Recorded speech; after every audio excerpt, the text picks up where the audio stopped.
I'm sitting here like doing literally long range planning for podcasts, and I'm like, why am I such a piece of shit? Taking a nap in the intel room doing warrant stuff. I don't have a skiff here. Yeah. If I did, I would. Yeah. No, it's true though. I mean, there's so many things that tools of the trade that made us successful, right? And what we did as SF guys that I use now. I'd hardly ever go into a client meeting without a Ranger buddy, right? Sounds stupid, sounds lame, cliche, but it's true because you never walk into a room doing CQB by yourself. You always want someone there to cover you, to watch your back, so you watch his back.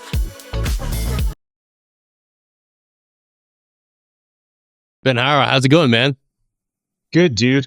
Great to join you here. So I'm glad that we're able to connect. Dude, absolutely, man. I just think to myself, like, how blessed and lucky. Like, I love the entirety of our soft community, but there's something wonderful about being able to connect with Red Empire family, because I'm very partial to our 7th group guys. The dudes come from fucking everywhere, different backgrounds. It's just great to have guys that just are doing great things out there, that are going to this next chapter 100%, no matter the unknowns, no matter how scary it may seem. They're just devoted into that next chapter and doing great things. So today, my man, I want to dive into your story. Yeah. Talking about 7th group, we're usually the fun guys in the group, I've always heard that when you go to other schools with like other SF guys, you notice what groups kind of like cling together, and it's always like the 7th group guys are always like the funner guys to be around. Dude, absolutely. Nothing against our 1st group or our 5th group guys, but man, yeah, you guys are super serious. I spent more time like being like, hey man, relax. At the end of the day, it's just a school. Like, yeah, the worst can happen. You get your ass chewed. Yeah. Yeah, we tend to bring a lot of lightheartedness and good humor, and wherever we go, man, I think that's the Southern vibes. Yeah, for sure. Yeah, man. So take us through your how did you find yourself wanting to go Special Forces? I think everybody has their own unique thing, whether it was lineage, a family thing, but I think everybody has their own journey as to why they wanted to serve within special operations. So, I mean, I kind of always knew about Special Forces at West Point, right? And knew kind of about what they did, right? Like, they're special guys, and I didn't really understand as a young cadet the difference between like Ranger Regiment and Green Berets. Like, I knew about them. So my first experience with special operations, I guess, was at West Point Prep at my post-grad school, prior to West Point. And, at West Point Prep, half the kids are recruited athletes and the other half are prior service. And some of the prior service kids are Ranger Regiment guys. So, of course, all the regular Army folks that we were with, like, looked up to them, and you knew that they were like these like type A alpha guys. And coming from high school, all I knew about Ranger Regiment was like Black Hawk Down. So in my mind, I'm like, oh, all these guys must have been like in Somalia, like. And it's funny, you look up to them during the basic training piece of use maps, because they know what to do. They know what land nav is and how to march and all this simple stuff that you don't know yet coming from high school. So they're kind of like the figures that you look up to. And then comes sports day, and it turns out that none of them were athletes to begin with, and no one can throw a football. So I just thought that was funny. Of like, wait a second, like, you guys, I thought you were the studs. Yeah, no, a lot of, yeah. I mean, I played football in high school, and even that, like, I was just like, I think the coaches were just like, let this kid participate in something. And I didn't learn how to throw a baseball until my first deployment in Iraq. My squad actually taught me how to play catch. Yeah. But, so fast forward to, I'm an infantry platoon leader in Iraq, and I had the opportunity where I was at Firebase Palo Alto, right outside of Balad, Not, but there's Balad Air Base, like LSA Anaconda, and then about 40 minutes west is the actual city of Balad. And so on that small fire base, we had an SF house and their own little compound. And since I was regular Army and I was there for what was supposed to be 12 months, which turned into 15 months, I had the opportunity to work with 3 different ODAs, which was great because I got to experience the different like culture and tribes of each group, right? So the first group I worked with was a 20th group team, and then the next group was a 10th group team, and then the next group was a 5th group team. So like across the spectrum of attitudes and just a culture, right, of the different groups.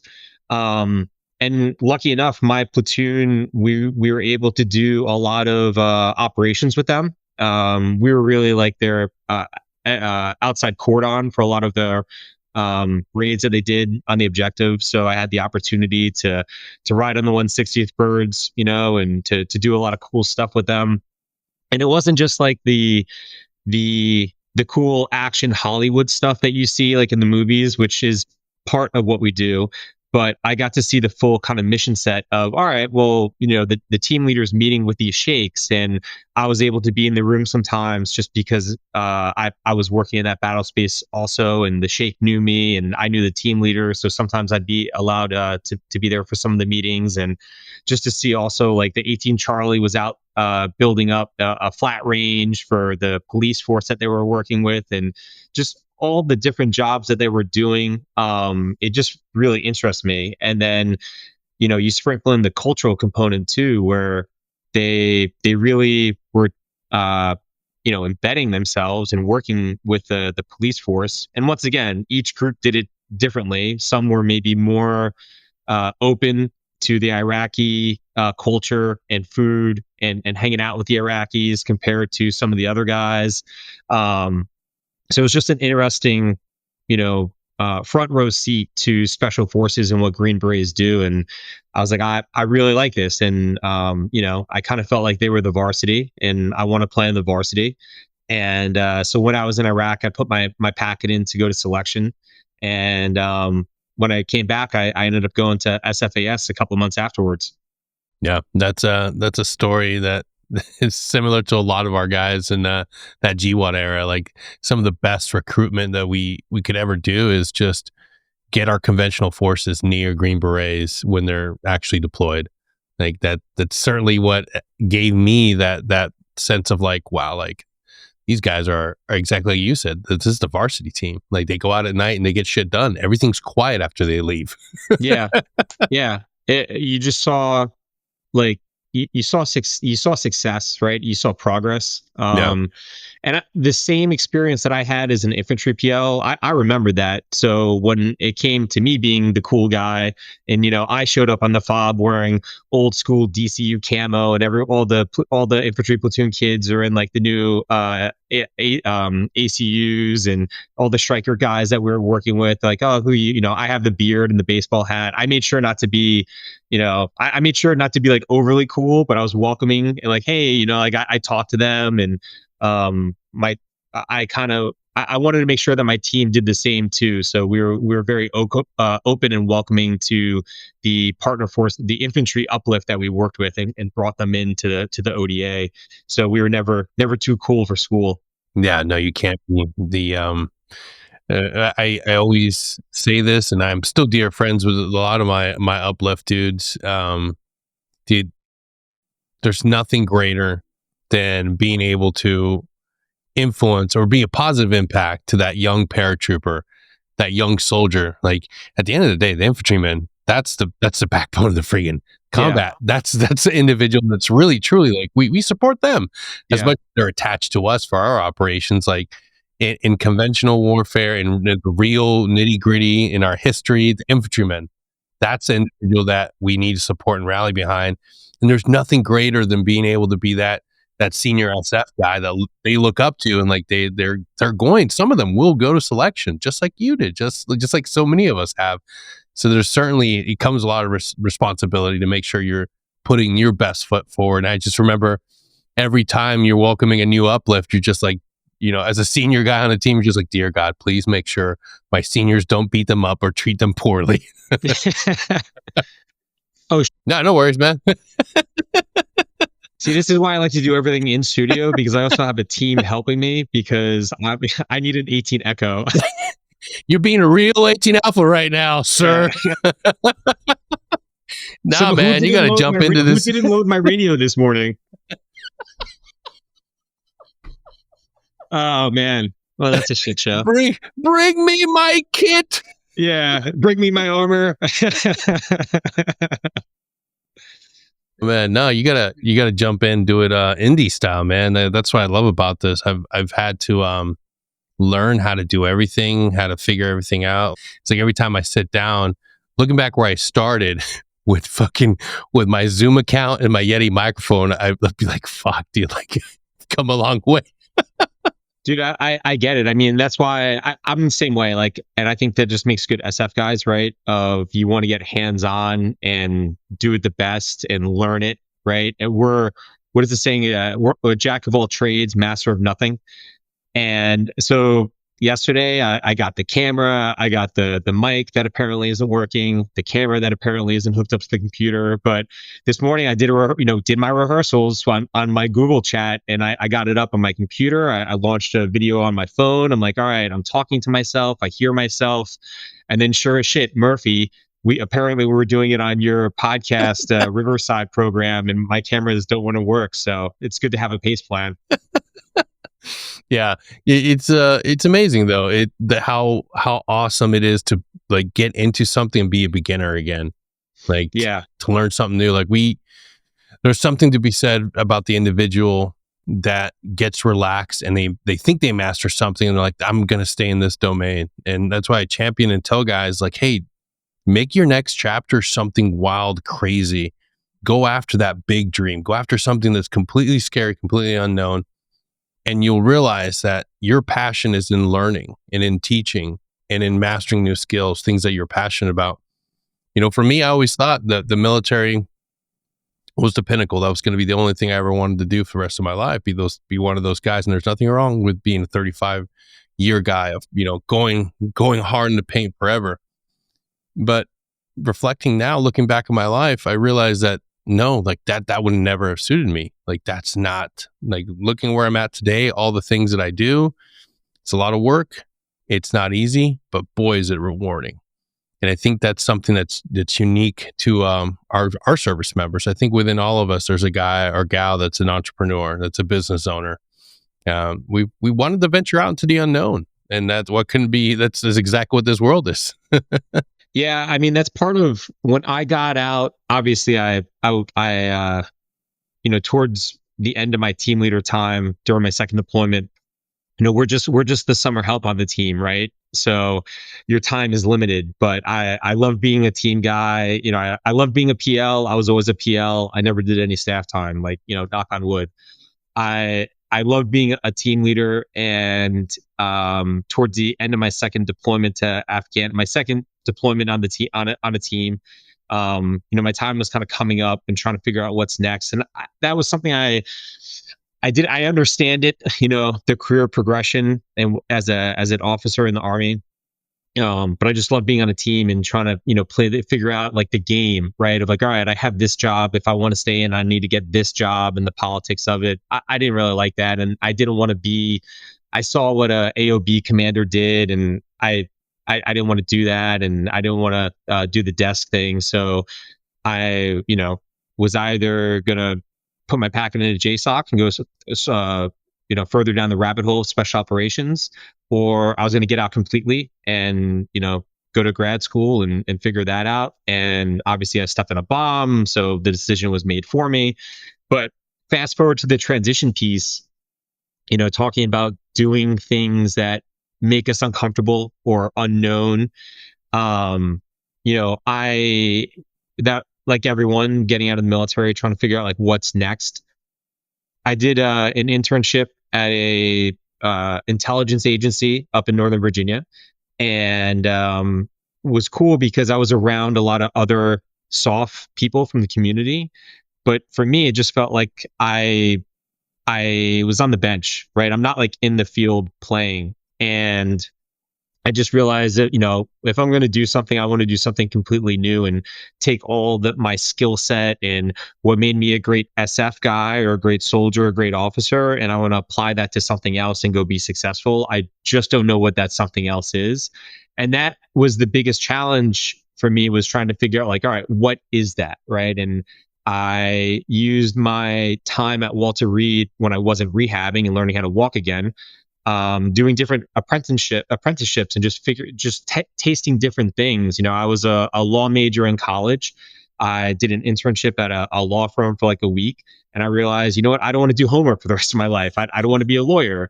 I ended up doing an internship at a wealth management firm in Potomac, Maryland, and I was like, all right, I kind of like this. Like, it's something new and different, and I'm not really a finance or a number guy, but I like building relationships with people. I like helping people. I like figuring out how to be a service to them. So I just took like little things that I like to figure out, like, all right, what's going to be the next chapter. And my first job out of the army, I actually got asked to do something completely new and different, and help start up I got asked to help start up government operations for a cybersecurity company that was based out of San Diego. And so since I was in the DC area, I had all my security clearances still. Not an IT guy, but they gave me the opportunity, and I said, this is something totally new and different, totally ambiguous. I'm in, and it reminded me of 2010, our mission to Afghanistan, where it's like, your mission statement was go conduct special operations in Uruzgan province. And it's like, okay, but like, what does that mean? Like, Mhm. what does that really mean? Because special operations is a wide spectrum of things, right? But it's like, just go be successful. Okay, but like, what does that mean? Like, like, give me success. Like, what does that Yeah. mean? So I that was my first job out of the army. I was there for about 2 years. A lot of good lessons learned about business. A lot of bad experiences, which are also good lessons learned about business and the real world outside of the army. And a lot of your successes are on you. But it led to other things, to where I am now at PamJets and running an aircraft management company, because the guy that I worked with every day over there, who ran the commercial side of the house, and I ran all government operations, and we just became best friends. And I helped him with a lot of the commercial stuff. I brought him into a lot of government stuff. He came from aviation, and he was a pilot his entire life, and decided to do the cybersecurity thing, just to try something new, like myself. And he turned to me one day and said, "Hey, I'm leaving the company. I'm gonna go start this aircraft management company that I've always been tinkering with the idea, and if I don't do it now, I never will." And so my first thought was like, "Man, f you! Like, damn it, you're leaving me, right? Like, I'm stuck here by myself now." And he said, "Would you be interested in coming and being employee number one with me? Helping me start this company up?" And I said, "Absolutely, I'm in. I just got to let you know, I don't know anything about private jets. All I know about planes is how to jump from them and how to drop bombs from them." And he's like, "Listen," he's like, you probably already know half of, all the lingo, aviation wise, because the aviation military world are so similar. And all I need is somebody to help me grow the business and run the business, like you've learned and done here, and I've seen you do for the past 2 years.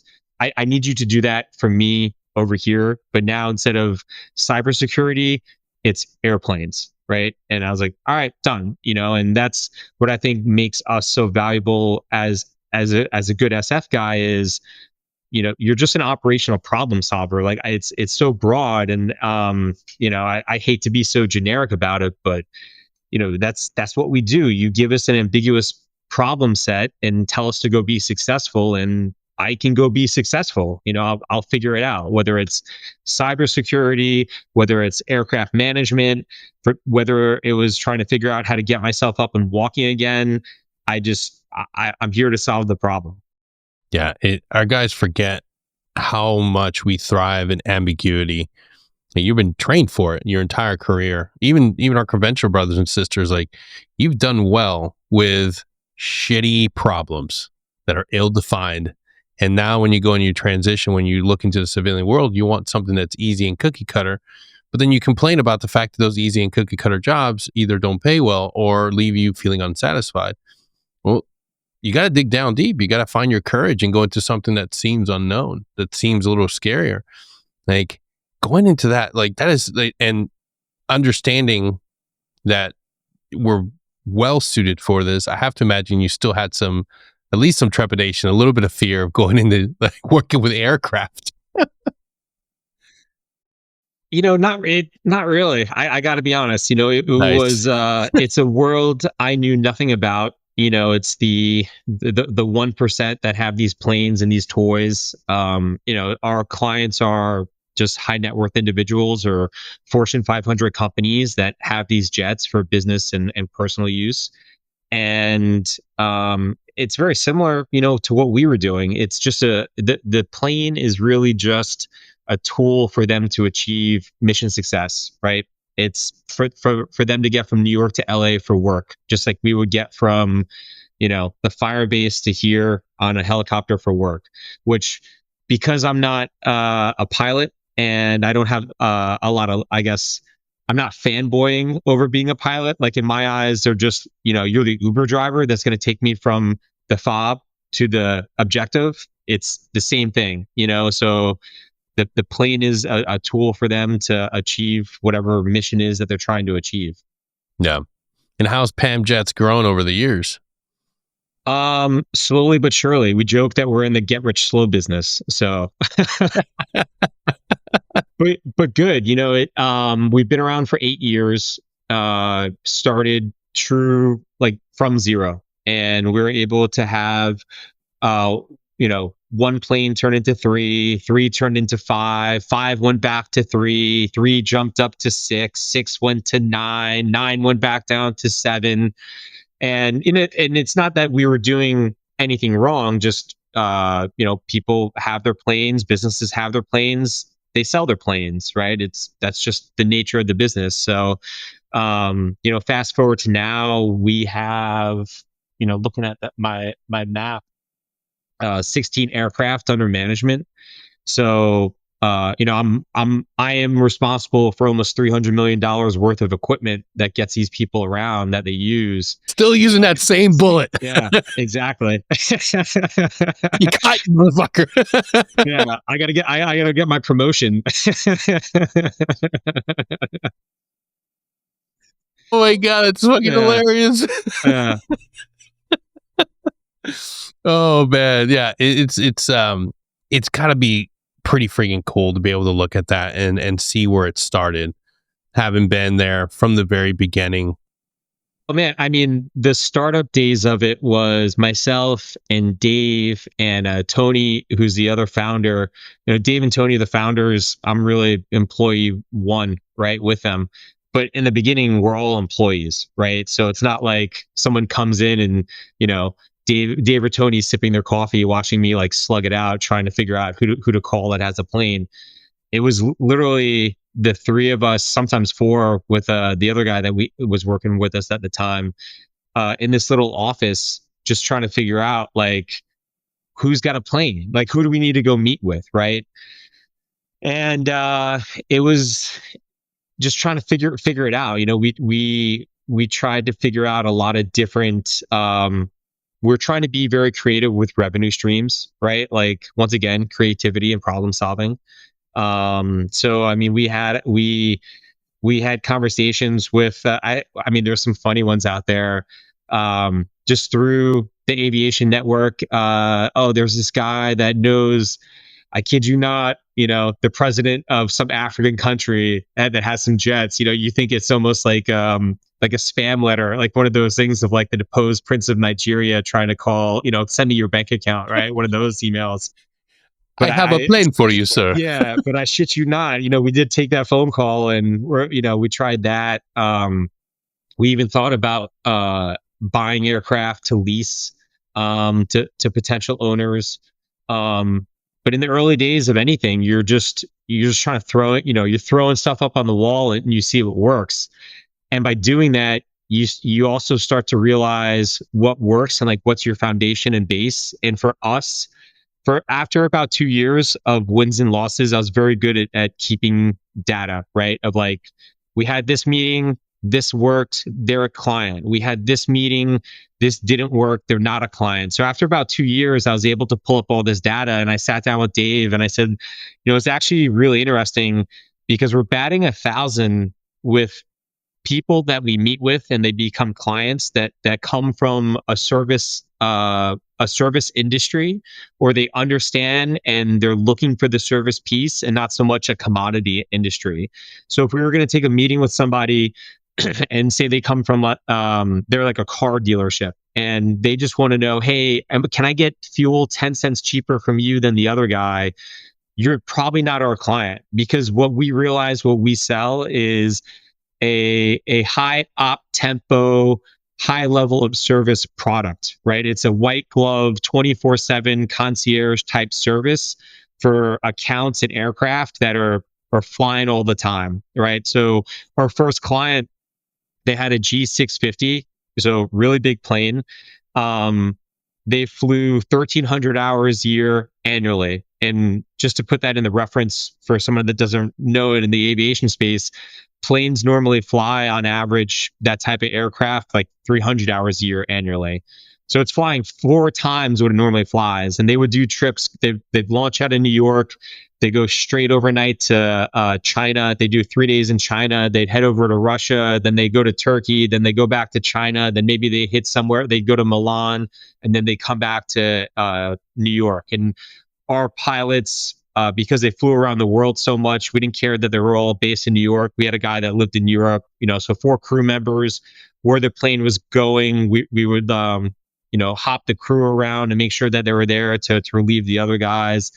So just really high op tempo stuff for a very important guy that had to make all these meetings, for his $1 billion business. If I said the name, you would know it, but it was super important. So I was going to guess Taylor Swift. Yeah, no, Tay-Tay is not one of my clients yet. My daughter would love that though, if I got her.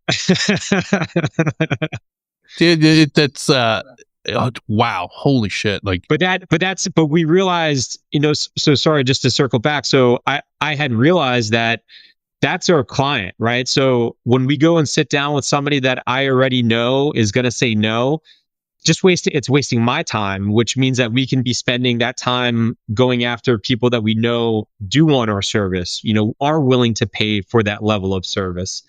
So it was just, I realized that. And then I started to do like simple analysis from our world of like, all right, if that's the objective, what are the avenues of approach? Like, how do I get to the guy? Right. And I realized that there's certain gatekeepers, and certain obstacles, right? So I realized that we actually have 3 main avenues of approach to get to the client, like DX, right? And that's through the wealth managers, the family offices, the aviation attorneys, and then also every now and then just through the aviation world themselves, where maybe there's a guy that has a plane, he has a pilot, they're not happy with their current management company on the operation side or billing side or whatever it may be, there's a problem. They'll just through the word of mouth and who we are and reputations, like the pilot or maybe the mechanic will know about us and be able to get us in front of them. But if we're able to make contact with one of those 3, that's kind of the way to get to the client to win the deal. Man, that's mission analysis all day, every day. That's yeah. So luckily I paid attention during the 18 Alpha course. Damn, you beat me to it. Oh, MDMP for the win. Yeah, exactly. But it's like these little tools and things that we've utilized over and over and over again. And yes, we complain about it ad nauseum all the time. You'll be surprised where you put it into practice. In my own, same here.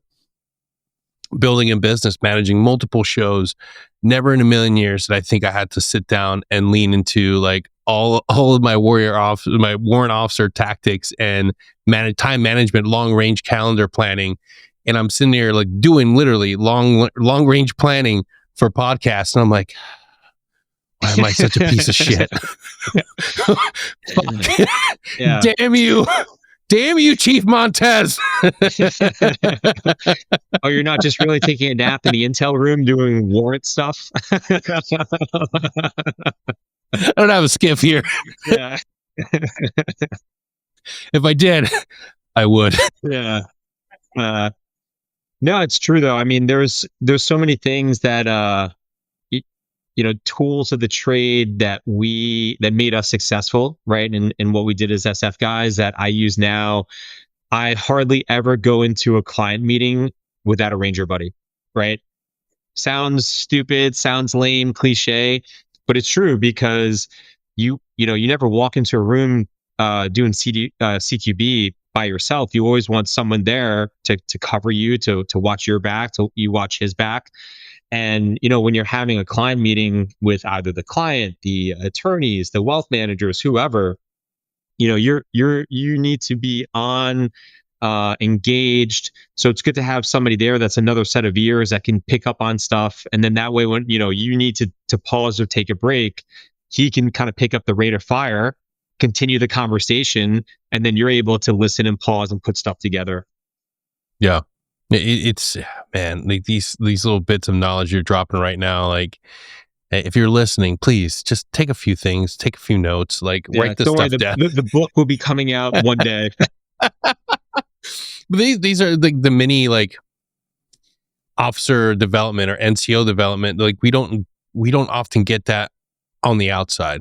That's why I always tell people, take advantage of the Honor Foundation, take advantage of any program for transition, because lessons and tips like this, life experience like this is the real gem. This is the real valuable stuff. Like you may not go into managing an aircraft business, you might not be anywhere near this, but if you listen to this, it might resonate with you when you do start your business, when you do go into, planning for your next opportunity in the civilian world. Like this stuff's important. Like this is valuable insight that, we don't get the PDSS on the outside unless you sit down and have a virtual cup of coffee with somebody who's doing it, man. And that's what we need to remember. I always tell people that the brotherhood and the team room is larger on the outside, because even though we didn't serve together, like we can connect and like just a short email say, hey, I'm a former SF dude from 7th Group. You're a former 7th Group guy. Can we sit down and talk about running a business? Like, how'd you go and approach going into the entrepreneurial space? And that stuff's important, man. We tend to forget how easy it is to connect with another human being and ask for information. Like it's vital for your planning and going into the civilian world. Be willing to reach out to people. LinkedIn, super easy. Like, in your experience, have you been able to give back and sit down with other young officers or any like soft guy that's coming out and talk to them about their next step? Yeah, definitely. I mean, not in a formal setting or anything where I'm giving classes, but I've had people reach out to me on LinkedIn. I always take the time to chat with them about transition and helping them figure out what's next. That's obviously we'll talk about this too, but on the Team Harrow podcast, which this doesn't count as one. You have to come in studio for you to be a guest on the Team Harrow podcast. But I always talk about transition and pick people's brain about what helped them to find success during their transition, pitfalls of their transition. But it's something it's very personal, right? The transition process. And my biggest tip that I've given to people, and my friend Alex Hooper, who was just on my podcast, talks about it too. Everything that you found enjoyment with being in the military, you will probably never find something that fits, the round peg in the round hole perfectly, going from military to civilian. But what you can do is find pieces of what you enjoyed in the military, in like your day-to-day life, right? So I loved being a team guy. I love being with the boys. I love the travel. I love the adventure of it. I love the just dealing, learning another language, being in another culture, all of it, right? And then I obviously that's not the same running an aircraft management company where, like this morning I'm dealing with trip sheets, like a time on a trip sheet was wrong, and all right, well, why? It wasn't really our fault. It's like it's stupid little putting out the fire things that trying to find some sort of sense of purpose. Yeah. But what you can do to take that same round shape that you enjoy, everything that you enjoyed with being in the military and that sense of purpose, you can fill that up with other things outside of it, right? So like my job is one of it. I do enjoy connecting with new people. I do enjoy solving problems. There's are things in my job that I do enjoy. Building a company, the just the problem, overcoming those problems. My family, I enjoy my family. I enjoy watching my son become a little soccer player. I enjoy watching my daughter become a dance star. I love spending time with my wife. I've become big into, I've always been an athlete, so I'm still in the gym. I've gotten bigger into just, meditation in my day to day, like my faith. So like, there's now all these things that, equal the same amount of enjoyment, if not more, probably more than I did when I was in the army, right? So you learn to find things that like fill that gap and void, and realize it's not just from your 9 to 5. Where in the army, we just everything we enjoyed was in our 9 to 5, and now that's not the case. But that's fine. You'll find other things to find, to find a sense of purpose and enjoyment in your life. Yeah. Well, tell me about the podcast, man. How'd you find yourself in this space? So a lot of people had told me before a couple things. They said you have an amazing story, and I get that. I understand that. From just being an SF guy, a college athlete in the military, getting injured, learning how to walk again, my recovery process, everything that I've kind of done up until this point, and they said like, hey, like you should really like build your own brand. And I was like, yeah, but like, what does that mean? Like, I'm not making sneakers. Like, I don't get that, right? I don't have like a clothing line. Like, what's my brand? And so I did a lot of thinking about it, and I just thought that the best way to market my brand, to my story, but to do it in a meaningful way that also like that I felt would also help other people, um and allow my story to help other people, was to create a podcast, and just to do something as simple as, all right, I know I was a college athlete, I know I was in the military, I was an SF guy, I know my resiliency story, I know my like the business side. Let me bring other people on that either come from one of those worlds, and then we'll have a conversation, because there's a lot of people out there that come from those worlds that also have gone through some really cool stuff, some tough stuff, figured it out. And I would love to hear their story as well. And I just thought it'd be beneficial. And so that's really what the idea behind the podcast was. I didn't want to narrow it and just be a veteran podcast, which great veteran podcasts out there. I didn't want to just be like an aviation podcast. So I feel like I've done so much, and I come from such a wide collective world, right? From the athlete side to where I am now, and everything that I've done in between. I could bring someone on and just have a meaningful conversation with them and talk about some cool stuff. And it's been pretty good so far. The biggest, I think, success story to me doing the podcast so far is I've gotten emails from people that I know, and from like total randos that I don't know. And they've all said the same thing of like, hey, I love what you're doing with the podcast. Keep it up. It was great that you had this person on, or I didn't know this, or that's so interesting. You're doing great stuff. And so for me, even if it's just one person that gets something out of the podcast, then it's like, all right, then I must be doing something right. I'll just continue to kind of like march down this way. And like develop this podcast and kind of see where it goes. So that's where I'm at now. And I'll tell you this too, like I guess selfishly, the podcast has helped me personally in two ways. First, professionally, it's allowed me to become a better listener, where it forces me to sit there. In the beginning of the podcast, my episode one, actually, it's funny, the very first episode that I did with my friend Cam, we actually cut it because it was so bad, where I felt so gimmicky of like, hey, what's going on? Like, Denny, tell me your story, man. Like, this is awesome. Like a radio jock, like radio DJ jock guy, right? So I learned from that. I've become a better listener. And then the other thing too with doing the podcast, I would imagine you feel the same way having your podcast, is I learned so much from the people that I talk to on the show, where it's like reading a book, where you get such insight from these people of what they've overcome, what they've done, and there's like these little nuggets of knowledge that I gain from them. So so selfishly, I enjoy the podcast for that reason. I haven't monetized it yet. It's still costing me money to do the podcast, but I view it as just professional development. It's great to be able to sit down and learn from these people. Yeah, it's amazing how people attack the medium.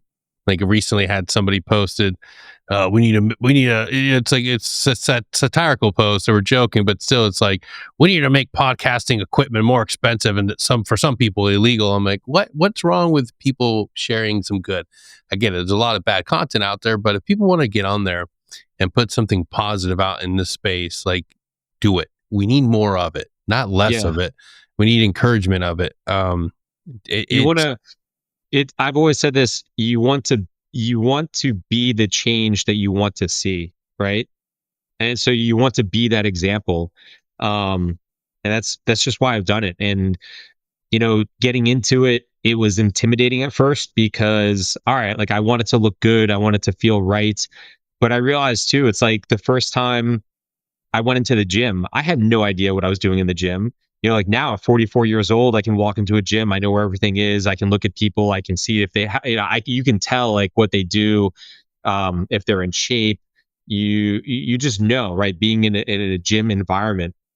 But if I was to see Ben Harrow at 14 years old walk into a gym, I'd be like, I would see how lost I would look, right? Like you're just trying to figure things out, and it's the same. You just got to get in there and start. And I've got in and I started, and the first go around was a huge F up, but I realized what I did wrong and how I needed to act or say, and it's just, I feel like it's been improving, every episode, hopefully.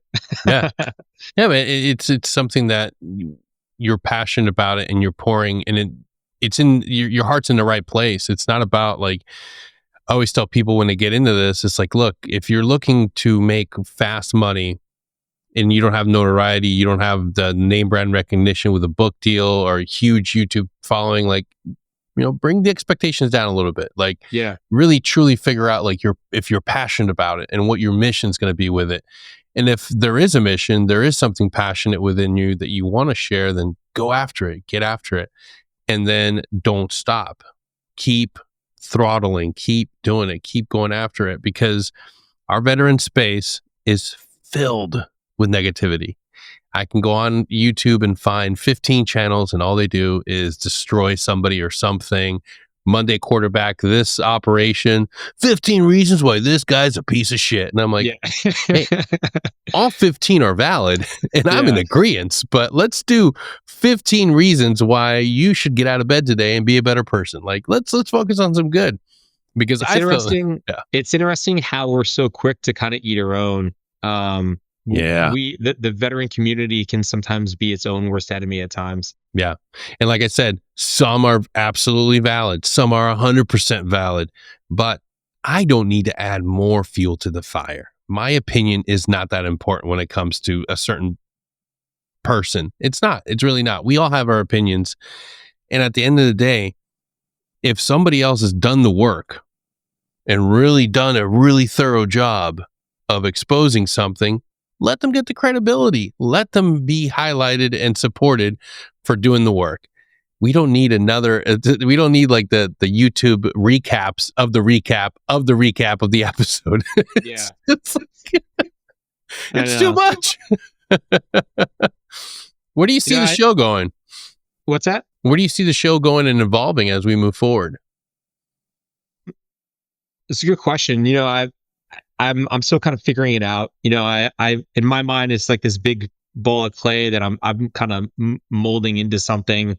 I'd like to continue to do more of them. I like to focus. Hopefully, I'd like to be able to focus more on the podcast itself. But I just like to bring a wide range of people in and continue to kind of see where it goes. I don't think I'm looking to turn it into anything more than that. I don't know yet, but we'll see where it goes. Heck yeah. No, dude, where can we find the show? So it's up on YouTube and Spotify, and the channel is called Team Harrow. And then my Instagram, I've got a Team Harrow Instagram, as well as, when I started the podcast, I had to start a Team Harrow TikTok. So I put stuff up on there also, Nice. which I think I told you, I think I threw up on my mouth a little bit when I had to start a TikTok. All of us did. Yeah. every last one of us are in this space. We're like, fuck, I got to start a TikTok. Yeah. But I just put stuff, shorts, up all the time, from the long version of the podcast, and just trying to put stuff out that I think that people find entertaining and interesting and get something out of it, whether it's like a smile and a chuckle or like a deep thought. Yeah. We need more of that stuff. And how often are you dropping episodes? You doing weekly? I record 2 episodes a month, or I try to. So it's about 2 episodes a month come out, but I put content out like almost every single day, except the weekends sometimes, just if I have life, I also have a day job. I've got a family. I also like to work out. So it's priorities, right? You got to live, man. You got to live. Yeah. If you were listening right now, do me a favor, go ahead and hit pause on the episode. Scroll down the episode description. You'll see the links to Team Harrow's podcast. Give it a click, give it a like, share, a follow, leave some words in there, leave a few comments, support his show, support us. Ask you to do the same thing for me. Go to the episode description, click all those links, leave some nice reviews for us on Apple Podcasts and Spotify, because that's important. I never realized that until I went to Apple Podcasts. I'm like, I've got like 7 seasons and 2 freaking comments on here. Come on, people, help a brother out. Leave some back for me. I really appreciate it. Ben, I can't thank you enough for being here today, man. Thank you so much for what you're doing. Can't wait to come on your show. We have to make that happen. Yeah, man. Yeah, dude, it's been a pleasure. To everybody listening, thanks for tuning in. We'll see you all next time. Till then, Awesome. Take care.